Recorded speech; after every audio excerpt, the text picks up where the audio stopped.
O ano é 2019, um ano cheio de lançamento de jogos incríveis, como por exemplo DMC5,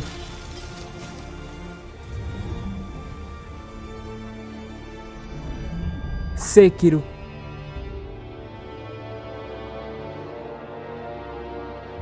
Star Wars Jedi Fallen Order e muitos outros.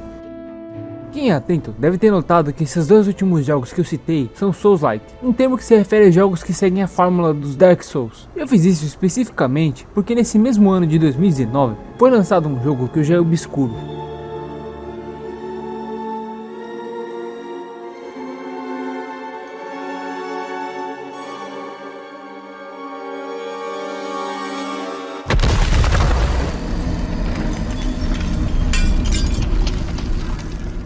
Não é nada mais nada menos do que o Dark Souls dos jogos de meme, também conhecido como Zoeirama. E na época do seu lançamento, ele até teve uma certa relevância. É bem capaz que várias pessoas que estão vendo esse vídeo tenham presenciado o hype desse jogo na época. Ele só quer saber de me chupar! Mas com o passar do tempo, Zoeirama foi entrando no esquecimento. E até mesmo teve uma DLC gratuita que passou batida por muita gente. Só que hoje eu decidi revisitar esse jogo para fazer esse vídeo e ver como o Zoeirama se sai depois de 4 anos do seu lançamento. A premissa de Zoeirama é ser um jogo de plataforma 2D com grande foco em memes e referências à cultura brasileira. E que por sinal, muitas dessas referências envelheceram mal pra caramba, o que acaba tornando elas, além de sem graça, extremamente cringe. Mesmo tendo zerado o jogo, eu não vou focar em mostrar todas as referências aqui, porque além de obviamente ter várias, sendo sincero, a maioria delas parece estar jogada ali sem motivo nenhum. Já acabou, Jéssica? E no final das contas não agregaria nada pro vídeo. A minha intenção não é fazer uma análise. Por mais que eu mostre os aspectos positivos e negativos do jogo, o meu intuito é mostrar o jogo do início ao fim. Agora indo pro jogo de fato, ele começa na pizzaria do Romário. Acontece que o Romário tá dando uma bronca no nosso protagonista por tá vendo TV, ao invés de tá fazendo os deliveries das pizzas. E aí que o nosso protagonista, que é chamado de Zoinho,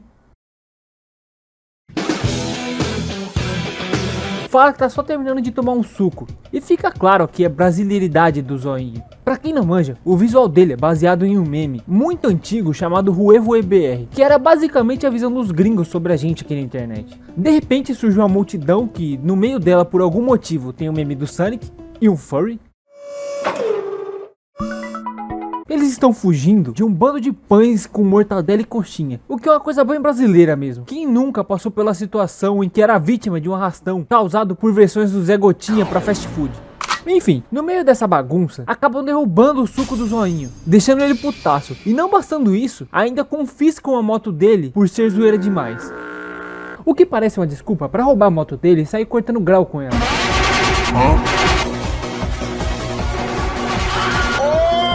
E logo depois desse 157, a gameplay começa de fato. E algo que provavelmente vocês já devem ter notado é que o jogo tem uma pixel art muito bem feita e as animações são bem fluidas, pelo menos as do protagonista e os personagens principais da história. E os sprites detalhados que aparecem aqui até me lembraram um pouco os do Hotline Miami. Em questão de gameplay, ele faz o básico: anda, pula, agacha, corre e por fim, mas não menos importante, ele sarra. Isso mesmo, a sarrada aqui faz parte da gameplay. Finalmente um concorrente à altura de Bruno Berti.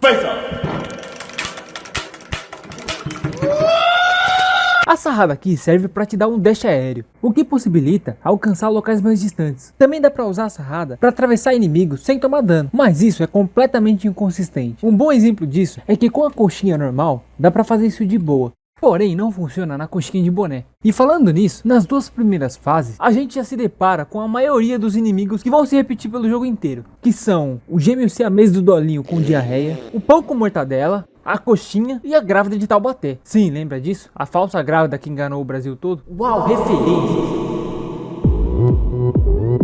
Aqui, ela é um inimigo que joga bolas que saem da sua barriga.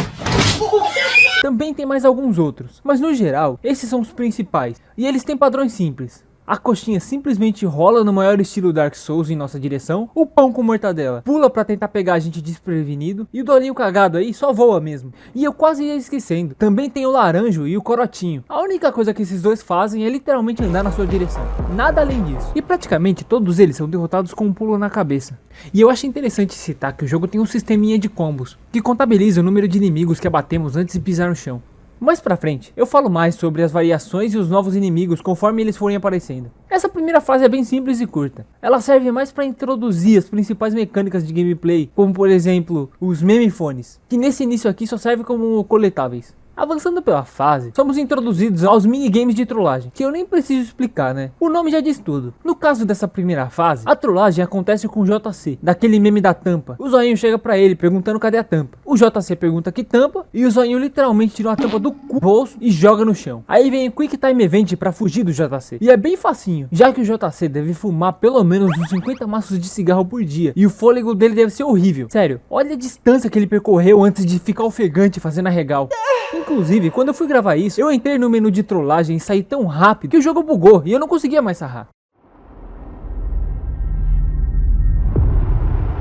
Eu tô falando isso pra vocês já irem se acostumando com os bugs, porque esse jogo é lotado deles. E esse aqui ainda não é nada comparado com o que vem pela frente. Existem vários desses minigames espalhados por diversas fases, e assim como todo o resto do jogo, a maioria referencia memes. Depois disso, passamos por uma estrada incompleta com um abismo enorme que deve levar diretamente pro inferno, parecendo até as estradas de Silent Hill, o que até me fez pensar numa teoria gigatônica de que Zoeirama e Silent Hill são do mesmo universo, só que Zoeirama se passa no Rio de Janeiro e Silent Hill seria em São Paulo. E a tão famosa neblina, que é uma característica de Silent Hill, na verdade não passaria de fumaça causada pelos fumantes da cidade. As fumaças falaram por mim.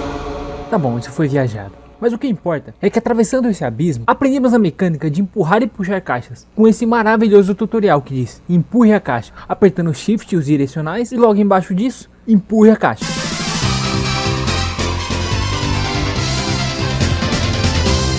Isso serve para usar as caixas como plataforma para assim alcançar locais mais altos. E ao lado disso, o jogo nos apresenta a Vuvuzela. Ela é um item que emite uma onda sonora que mata os inimigos próximos. Mom, this tastes different. Did you put anything different in it? Só que esse é de longe o item mais merda do jogo. Isso porque o alcance da Vuvuzela é extremamente curto. E com os cartões memefones que pegamos durante as fases, conseguimos chamar o Tion, o domador de onça. Ele chega montado numa onça pintuda e solta um raio destruidor que literalmente mata todos os inimigos que estão na tela, o que torna a Vuvuzela completamente inútil.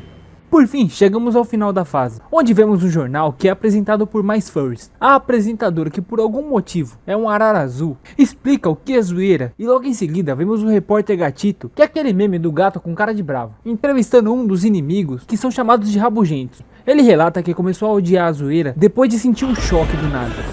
E a entrevista termina com o repórter saindo na porrada com a coxinha que estava entrando na frente da câmera. De repente passa a coxinha que confiscou a nossa moto, e o zoinho sem pensar duas vezes vai atrás. Mas essa parte me deixou com duas dúvidas. A primeira é que durante todo o trajeto que acabamos de fazer, não vemos nenhum sinal da coxinha, e do nada ela aparece atrás do protagonista. E a segunda é que ela segue para a direita. Logo que andamos na mesma direção, encontramos mais um abismo, mas dessa vez com espinhos. Como a coxinha conseguiu passar por aqui com a moto?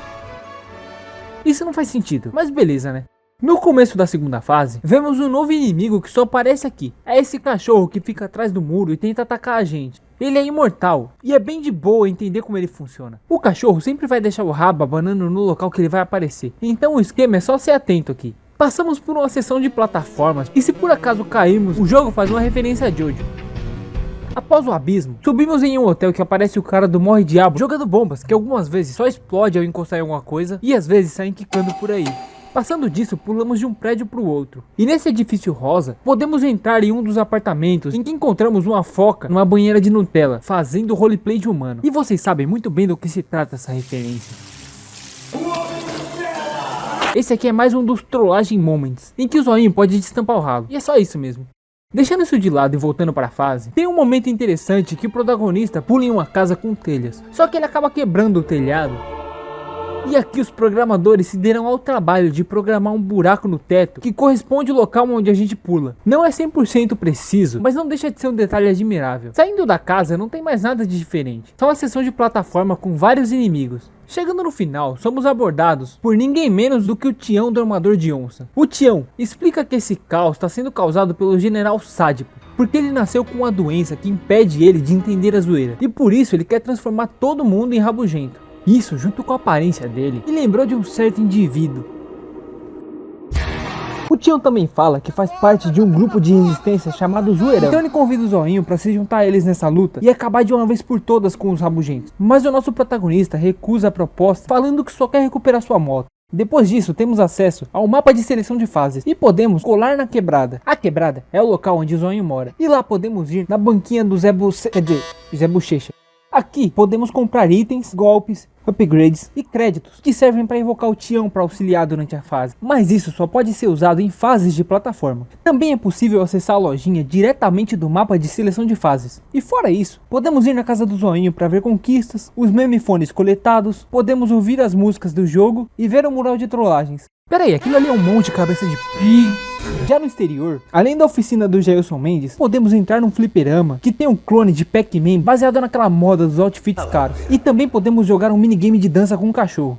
E ambos são apenas conteúdo extra. Agora falando sobre a progressão do jogo, ela é meio cagada. Isso porque os upgrades e golpes custam muito caro. E durante a fase não conseguimos muito dinheiro, mesmo com os inimigos dropando moedas ao serem derrotados. Sem falar que quando morremos, perdemos tudo. Pra vocês terem noção, eu zerei o jogo inteiro sem praticamente nenhum upgrade. Eu foquei mais em comprar corações, que adicionam um ponto de vida a mais, além dos 3 que temos por padrão. E eu sei que parece pouca coisa, até porque é comum encontrarmos vidas durante as fases. Mas isso já me salvou em alguns momentos em que a programação do jogo cagou pra mim. E também foquei na compra de bonés e óculos, que te dão mais uma chance, porém você só volta com um coração de vida. Eu tive que usar eles inúmeras vezes por causa dos bugs de colisão que o jogo tem. Muitas vezes eu jurava que tomaria dano, mas não acontecia nada. E tinha vezes que acontecia o contrário e eu tomava dano sem motivo algum, mesmo pulando na cabeça de um inimigo. Isso sem contar nos chefes, mas eu falo isso mais pra frente. Esses itens podem ser equipados no menu que aparece antes de iniciarmos uma fase, onde também podemos escolher a dificuldade, entre Nutelinha, que é o modo normal, e Raiz, que é o modo hard. Seguindo com a gameplay, o Zoinho simplesmente deixa pra lá a moto dele e vai encontrar sua namorada no parque. Chegando lá, vemos que a Janete, a namorada do Zoinho,